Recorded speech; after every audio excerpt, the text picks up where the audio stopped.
Good afternoon Gujarat news સાથે હું છું પીનલ યાદવ વાત કરીશું સમાચારોની પર નજર કરીએ મુખ્ય હેડલાઇન્સ પર।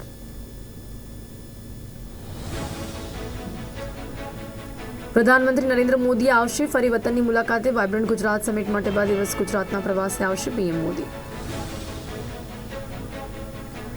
અકસ્માતના નવા કાયદાનો વિરોધ, ક્યાંક ટ્રકોનો ખડકલો તો ક્યાંક બસ સ્ટેન્ડ ખાલી ખામ। નવા વર્ષના પહેલા દિવસે ઇસરોએ રચ્યો ઇતિહાસ, બ્રહ્માંડનું મોટું રહસ્ય ખોલવા તરફ પહેલી સફળતા।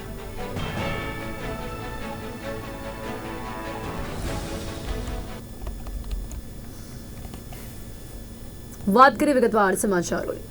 અયોધ્યામાં રામ મંદિરના ઉદ્ઘાટનની તૈયારીઓ જોરશોરથી ચાલી રહી છે। 22મી જાન્યુઆરીએ મંદિરમાં રામલલ્લાના પ્રાણ પ્રતિષ્ઠા કરવામાં આવશે। આ પ્રસંગે વડાપ્રધાન નરેન્દ્ર મોદી અને દેશ વિદેશના અનેક સંતો અને અન્ય હસ્તીઓ હાજર રહેશે।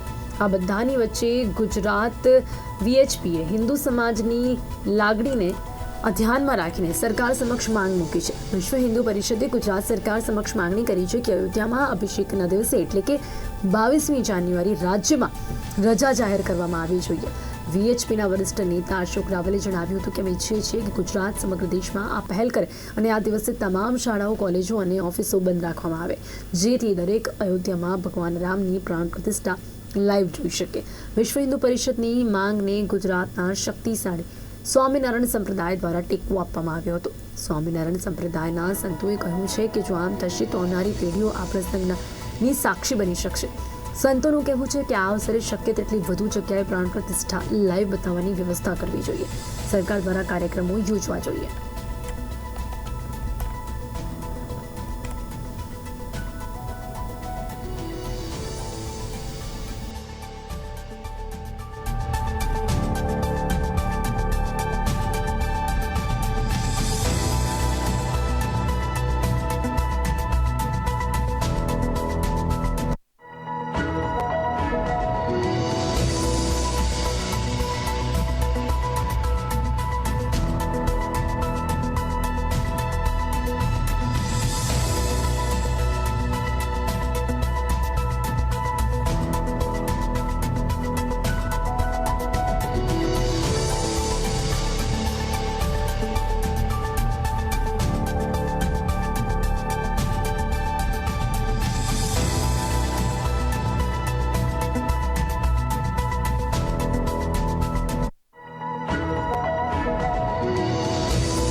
સુરતમાં હત્યાના બનાવો અટકવાનું નામ નથી લેતા। જાણે હત્યા કરવી સામાન્ય વાત બની ગઈ હોય તેમ અસામાજિક તત્વો ગુનાને અંજામ આપી રહ્યા છે। ત્યારે વધુ એક હત્યાનો બનાવ સામે આવ્યો છે, જેમાં નજીવી બાબતની બોલાચાલીમાં 22 વર્ષીય યુવક પર હુમલો કરીને મોતને ઘાટ ઉતારી દીધો હતો। ડિંડોલી વિસ્તારના નવા ગામ રેલવે પટરી નજીક રાજા નામના યુવક પર 5 થી 6 લોકોએ જીવલેણ હુમલો કર્યો હતો। હુમલો કરી હુમલાખોરો ભાગી ગયા હતા। જોકે તાત્કાલિક યુવકની સારવાર માટે સિવિલ હોસ્પિટલમાં ખસેડવામાં આવતા ફરજ પરના તબીબે યુવકને મૃત જાહેર કર્યો હતો। હાલ ડિંડોલી પોલીસ હત્યાનો ગુનો નોંધીને આરોપીઓની અટકાયત કરી આગળની કાર્યવાહી હાથ ધરી રહી છે।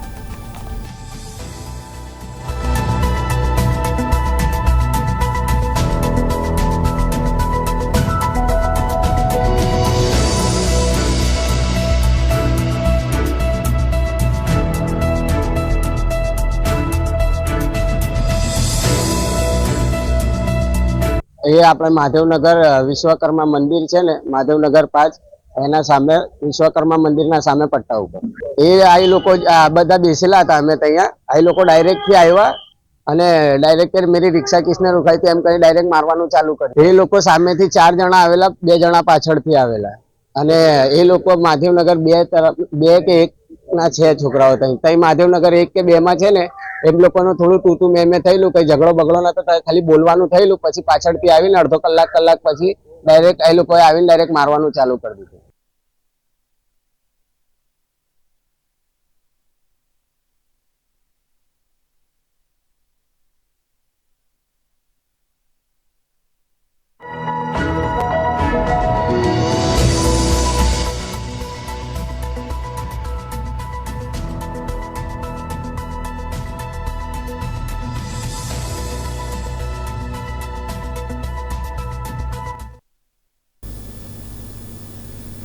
ગાંધીના ગુજરાતમાં ફક્ત કોડા કાગળ પર જ દારૂબંધી બતાવવામાં આવે છે. હકીકતમાં તો ડ્રાય સ્ટેટ એવા ગુજરાતમાં દારૂની રીલમછેલ છે. કોઈ એવું શહેર, ગામ કે કસ્બો નહીં હોય જ્યાં દારૂ નહીં વેચાતો હોય. મીઠી નજર હેઠળ દારૂ વેચાય છે. ગાંધીના ગુજરાતમાં કોની મીઠી રહેમ નજર હેઠળ દારૂની પરમિશન આપવામાં આવે છે તે સવાલ ઉઠે છે. ત્યારે ખેડામાં કટલાલ પોલીસે કાકરખાડ પાસેથી ખેતરમાં છુપાવેલો ₹1,17,900નો વિદેશી દારૂ ઝડપ્યો હતો. વિદેશી દારૂ સાથે પોલીસે મહેન્દ્ર સોલંકીને ઝડપી પ્રતીક ડાભીને ઝડપી પાડવા પોલીસ તપાસ શરૂ કરી હતી. ઘટનાને લઈ વિદેશી દારૂનો વેપલો કરનારમાં ફફડાટ ફેલાયો હતો.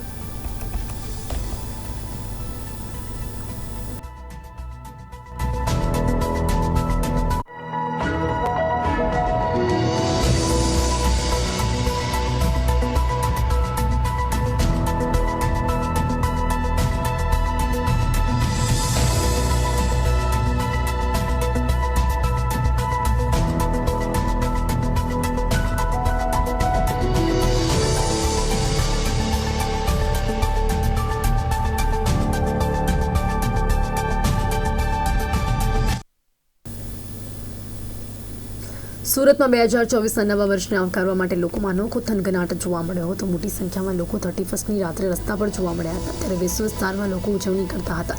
તે દરમિયાન દારૂના નશામાં યુવતીઓની છેડતી કરનારને લોકોએ બરાબરનો પાઠ ભણાવ્યો હતો. બાદમાં યુવકે માફી પણ માંગી હતી. જોકે લોકોએ યુવકને બરાબરનો કાયદાનો પાઠ ભણાવવા માટે થઈને પોલીસ હવાલે કર્યો હતો. સમગ્ર ઘટના વિડીયોમાં કેદ થઈ હતી. ગુસ્સે ભરાયેલા લોકોએ વેસુના રિબાઉન્સમાં દારૂ પીને આવનારાને મેથી પાક ચખાડ્યો હતો.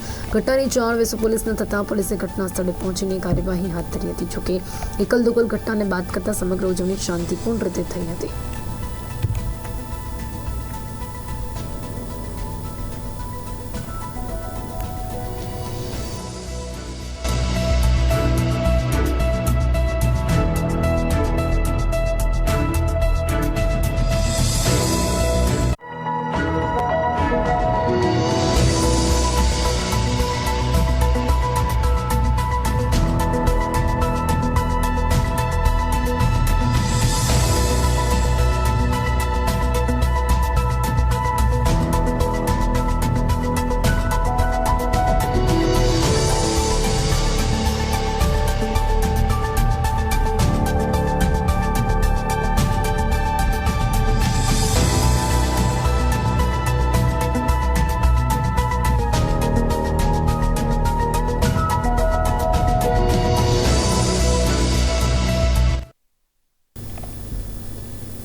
ગાંધીના રાજમાં ફક્ત કોળા કાગળ પર જ દારૂબંધી બતાવવામાં આવે છે. હકીકતમાં તો ટ્રાય સ્ટેટ એવા ગુજરાતમાં દારૂની રીલમછેલ જોવા મળી રહી છે. તો સાથે જ અહીંયા ઘણા સવાલ પણ ઊભી થયા રહ્યા છે કે કોની મીઠી રહેમ નજર હેઠળ આ દારૂની પરમિશન આપવામાં આવે છે. તો આ સાથે જ ખાનગી વાહનોના ડ્રાઈવરોમાં અકસ્માતના કેસમાં 10 વર્ષની સજામાં વિરોધ જોવા મળી રહ્યો છે. વાહન ચાલકોએ ટાયરો સળગાવી રસ્તા બ્લોક કર્યા છે. અંબાજી, વિસનગર, સિદ્ધપુર, અમદાવાદ વાહનો અટવાયા છે. પોલીસના બેરિકેડ ડ્રાઈવરોએ વાપરી રસ્તા રોક્યા છે. તો પોલીસે ઘટના સ્થળે પહોંચીને ટ્રાફિક હળવો કર્યો હતો. તો અકસ્માતના વિરોધમાં આ પ્રકારે વિરોધ નોંધાવવામાં આવી રહ્યો છે. મહેસાણામાં ખેરાલુ વૃંદાવન ચોકડી પર રસ્તા રોકો આંદોલન કરવામાં આવ્યો હતો.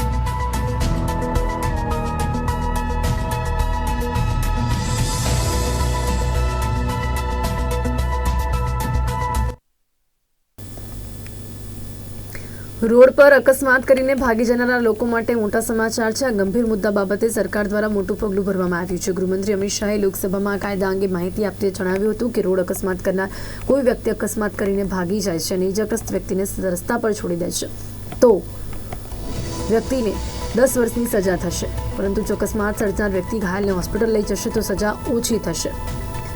સાથે જ અત્યારે અકસ્માતના વિરોધમાં ડ્રાઈવરો વિરુદ્ધ બનાવેલા કાયદાના વિરુદ્ધમાં હડતાળ કરવામાં આવી છે. સુરત અને આણંદમાં હડતાળ જોવા મળી રહી છે. કેન્દ્ર સરકારના અકસ્માતના કાયદાના વિરોધમાં પડઘા ગુજરાતમાં પણ જોવા મળી રહ્યા છે. વહેલી સવારથી જ ગુજરાતમાં ઠેર ઠેર ડ્રાઈવરોની હડતાળ જોવા મળી રહી છે.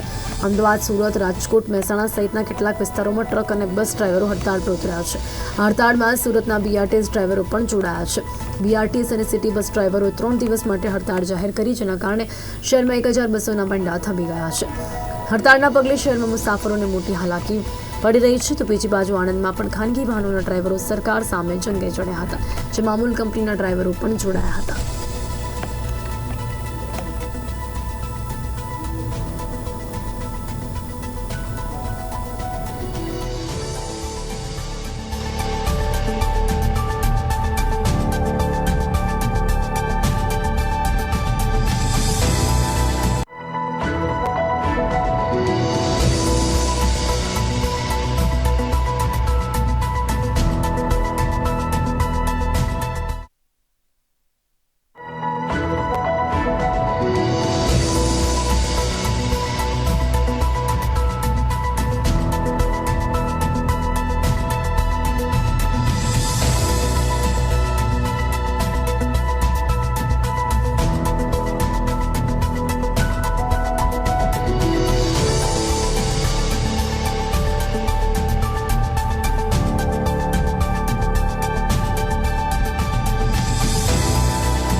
ગુજરાતમાં 31ની ઉજવણી કરવા મોડી સાંજેથી જ ગુજરાતના શહેરમાં ઉત્સાહ ઉમંગ જોવા મળ્યો. અમદાવાદ, સુરત, વડોદરા, રાજકોટ સહિતના મોટાભાગના પાર્ટી પ્લોટ, રિઝોર્ટ, ક્લબ અને હોટલ્સમાં ડાન્સ પાર્ટીનું આયોજન કરાયું હતું.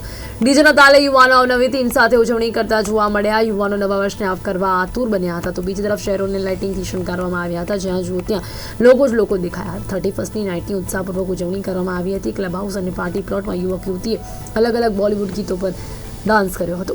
નવા વર્ષના આગમનને અવનવા ગીતો પર ઝૂમી વધાવવામાં આવ્યું હતું. ડીજે વિથ ડાન્સ એન્ડ ડિનરની 31st નાઇટની ઉજવણીમાં યુવાધન ઝૂમી ઉઠ્યું હતું.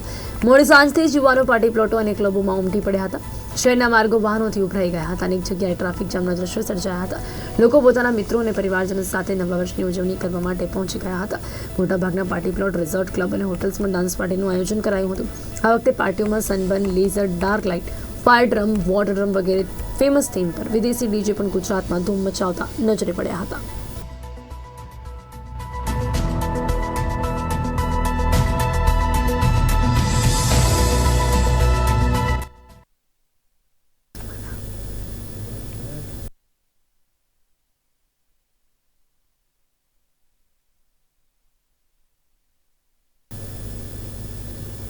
સ્ટેચ્યુ ઓફ યુનિટીએ એકવાર ફરીથી નવો રેકોર્ડ સ્થાપિત કરી દીધો છે. વર્ષ 2023માં 51,18,955 લાખથી વધુ પ્રવાસીઓ સ્ટેચ્યુ ઓફ યુનિટીની મુલાકાત લીધી છે. આ આંકડો હજુ પણ વધી શકે છે. સ્ટેચ્યુ ઓફ યુનિટી વિસ્તાર વિકાસ અને પ્રવાસન નિયમ સત્તામંડળ મુખ્ય કારોબારી અધિકારી ઉદિત અગ્રવાલે જણાવ્યું કે ગત વર્ષે એટલે કે 2022માં લગભગ 46 લાખ પ્રવાસીઓ સ્ટેચ્યુ ઓફ યુનિટી જોવા માટે આવ્યા હતા, પરંતુ આ વર્ષે આ આંકડો 50 લાખને પાર થઈ ચૂક્યો છે. ઉલ્લેખનીય છે કે વર્ષ 2018થી માંડીને 2023 સુધી સ્ટેચ્યુ ઓફ યુનિટી જોવા માટે 1,75,26,688 પ્રવાસીઓ પહોંચ્યા છે.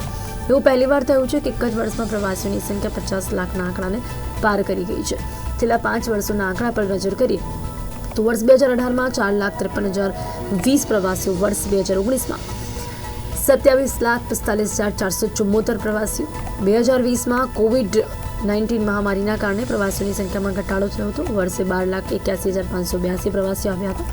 પછીના વર્ષે એટલે કે 2021માં પ્રવાસીઓની સંખ્યા વધીને 34,32,034, ગત વર્ષ 2022માં 45,84,789 સ્ટેચ્યુ ઓફ યુનિટી જોવા માટે આવ્યા હતા. તો ગત રોજ પૂર્ણ થયેલ વર્ષ 2023માં 51,18,955 એટલે કે અડધા કરોડથી વધુ પ્રવાસીઓ પાછલા એક વર્ષમાં સ્ટેચ્યુ ઓફ યુનિટીની મુલાકાતે આવ્યા હતા.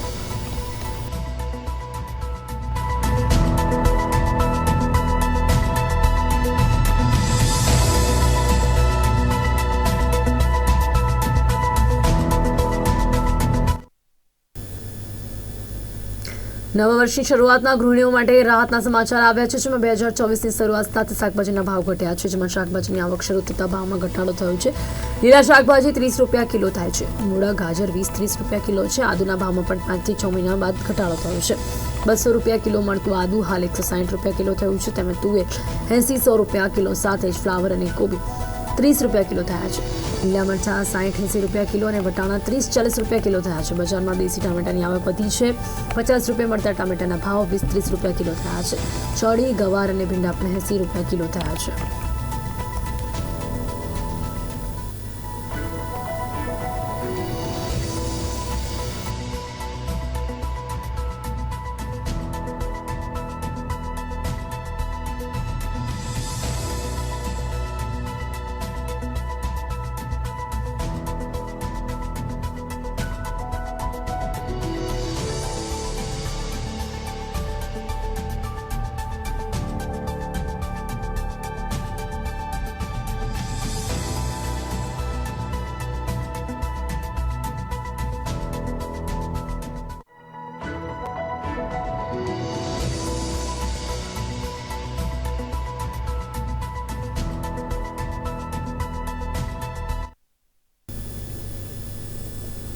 પહેલી જાન્યુઆરી 2024ના રોજ સવારે 9 વાગે ઇસરોએ ઇતિહાસ રચ્યો છે. 160 ઉપગ્રહને વર્ષના પ્રથમ દિવસે શ્રીહરિકોટાના સતીશ ધવન સ્પેસ સેન્ટરથી લોન્ચ કરવામાં આવ્યો. આ ઉપગ્રહ અવકાશમાં થતા રેડિયેશનનો અભ્યાસ કરશે. તેમના સ્ત્રોતોની તસવીરો લેશે, જેમાં લગાવવામાં આવેલા ટેલિસ્કોપ રામન રિસર્ચ ઇન્સ્ટિટ્યૂટ દ્વારા બનાવવામાં આવ્યા છે. આ ઉપગ્રહ બ્રહ્માંડના 50 તેજસ્વી સ્ત્રોતોનો અભ્યાસ કરશે, જેમ કે pulsar, black hole, X-ray, binary active, galactic, nuclear, non thermal supernova. આ સેટેલાઇટ 650 કિલોમીટરની ઊંચાઈ પર તૈનાત કરવામાં આવશે. આ મિશન ઇસરો દ્વારા વર્ષ 2017માં શરૂ કરવામાં આવ્યું હતું. આ મિશનનો ખર્ચ 9.50 કરોડ રૂપિયા છે. લોન્ચ થયાના લગભગ 22 મિનિટ પછી એક્સપોઝર સેટેલાઇટ તેની નિયુક્ત ભ્રમણ કક્ષામાં તૈનાત કરવામાં આવશે. આ ઉપગ્રહમાં 2 પેલોડ છે, પ્રથમ પોલિક્સ અને બીજું expect.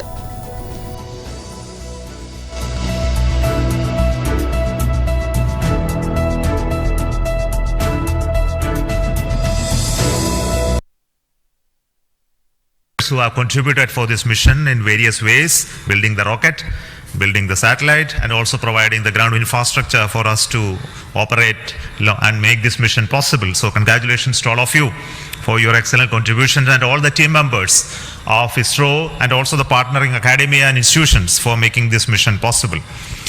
Now, all of you know that the mission was at a 650 kilometer 6-degree inclination, and we could have done the POEM experiment in the same orbit. But as a responsible space agency, we decided to bring the fourth stage to a lower orbit so that its life of the stage in the orbit is much lesser, so that we don't create debris in that process. So that's why it has been brought down to 350 kilometers. And in that orbit, we will be carrying out the experiment with the payloads, as already been mentioned. We have an interesting fuel cell experiment, which is going to be one of the precursor to our future powering of space station and other areas when we have to have power generation on board. And the VSAT is the Women Engineered Satellites, which is going to be an excellent contribution from all the girl students who have built this spacecraft. And we also have the experiments sponsored by various non-governmental entities, space startups in India, powered through the InSpace coordination process. So congratulations to InSpace for enabling all these payloads on board the PSLV. And we are going to have not only that this POEM is going to be unique in that aspect that all these payloads are there, but we are also having a unique way of dumping the remaining fuel and propellant and gas in this stage with a different approach, which is again not going to be done for the very first time. And the entire platform of POEM is going to be stabilized using cold gas thrusters, which has worked in the last time very well. So we are looking for the orbital change, which will happen by the 2 firing of the engines, and also bringing to 350 kilometer circular orbit. And after that, the POEM experiment will start. And our expectation is the whole process of this testing will be over in very short time, and we'll be able to declare this POEM payload successfully, maybe a course of 1 month or so. So possibly all of you know that the POEM payload has its own power generation capability with solar cells, batteries, and its own computers and commanding systems. So it's almost a full-fledged spacecraft supporting all of you to conduct experiments at very low cost. So it's once again an invitation to all the startups, budding and entrepreneurs, students across the country to come and host your payloads on board PSLV 4 stage for experimenting and trying out your new ideas. So with this, let me close today's mission activities from the control center of Satish Dhawan Space Center, and we will be back with announcements through our social media platforms for what happened in the POEM and what type of results are come out. Wait for that. And this year just began, and we are going to have many launches, and 2024 is going to be the year of Gaganyaan.